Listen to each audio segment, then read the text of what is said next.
there's an element of it. I think the market has shifted, but because of like as in it's over the even in the last 3 months, say this year. Let's say this year.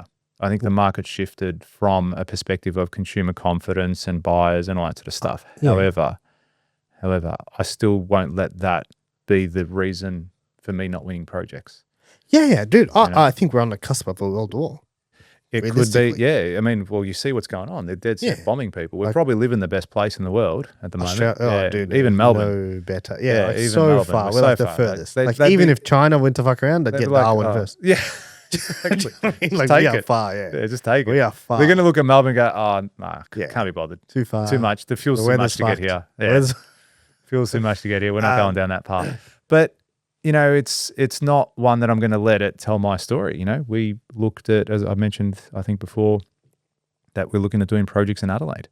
I've got a couple of meetings set up next week with architects. I'm going double downing on stuff at Builder Elite. Like, don't let it be your story. Find ways to make it work. Find ways to get shit happening. And don't get me wrong, is it stressful? Yes.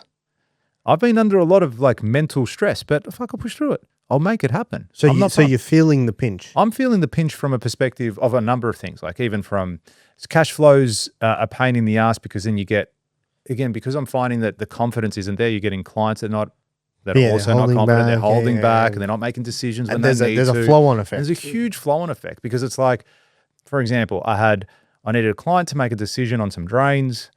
They made the decision, but the decision was received later than I would have liked it, which then meant my concrete pour gets pushed back a week.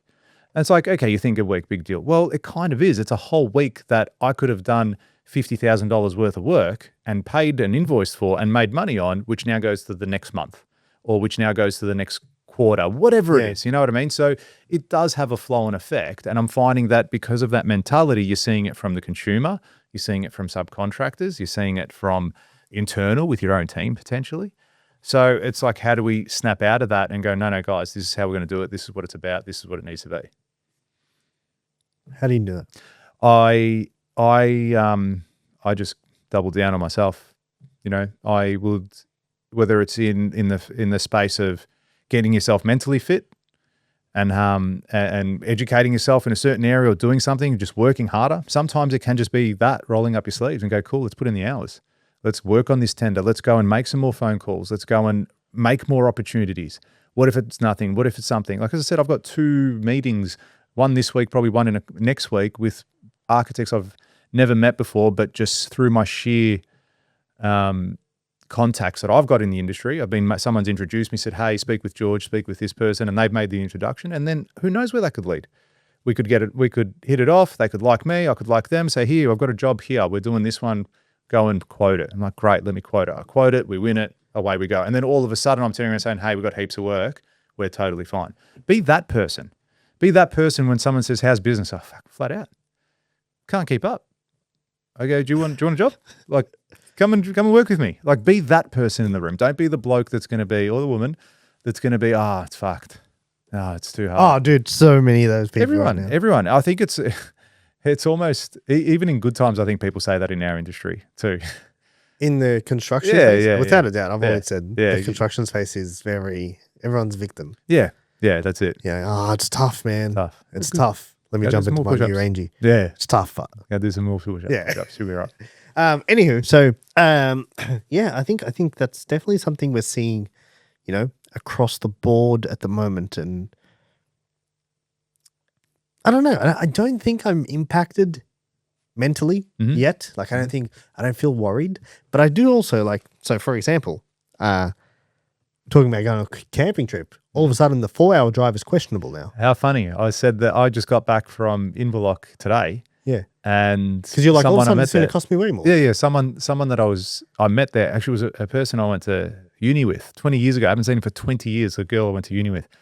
And I bumped into her whilst we were there, and she's like, I go, fucking long time to see. How you been, blah, blah. And then she actually brought it up herself. Petrol prices. It wasn't as, it's I'm looking at the diesel at $3.20, and it's like, now I got to fill the tank up to get all the way here and all the way back home. It's like, I didn't even think about that.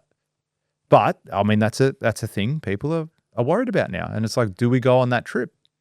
Yeah, it's like it's Gather always- Round. They just had Gather Round at SA in South Australia, in Adelaide. Yeah. They said the numbers were significantly down from previous years.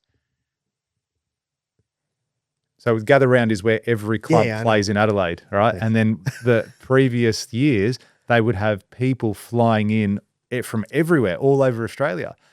Last year, okay, so people not flying in. people as are not much. going to Okay, Adelaide. Yeah, okay. so he goes, it's definitely Sorry, had I an thought you effect. meant like the Adelaideans. Oh, no. It's the people coming from interstate to South Australia for Gather Round because every team is there. Last year it went off. Like it was still, I think, busy. But like the Hawthorn Western Bulldogs game, that's normally a sold out game. Like you can't get it. Last year you wouldn't be able to get a ticket because it was a Saturday night. That's their blockbuster game. And people just go to the footy for the sake of going to the footy. There were spare tickets everywhere. And a lot of people would drive down from Melbourne. You didn't get a lot of that.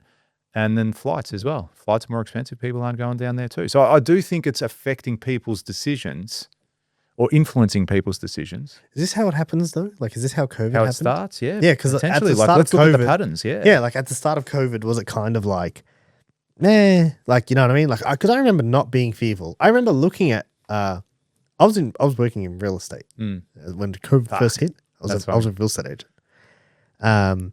So for the first ever lockdown, I was in real estate. Yeah. And I remember when that happened, real estate could still work. Yeah. So we were still allowed to work, but we had to go work from home. I'll never forget, dude, the feeling I got when the email came in and I was sitting at my desk and all of a sudden we got an email and it was addressing everyone in the company to say like, we need to work from home. Mm-hmm. And I was like, what? Like, really? Like you guys are actually sending us to work? And everyone kind of got up and packed their bags and it was like almost this surreal moment.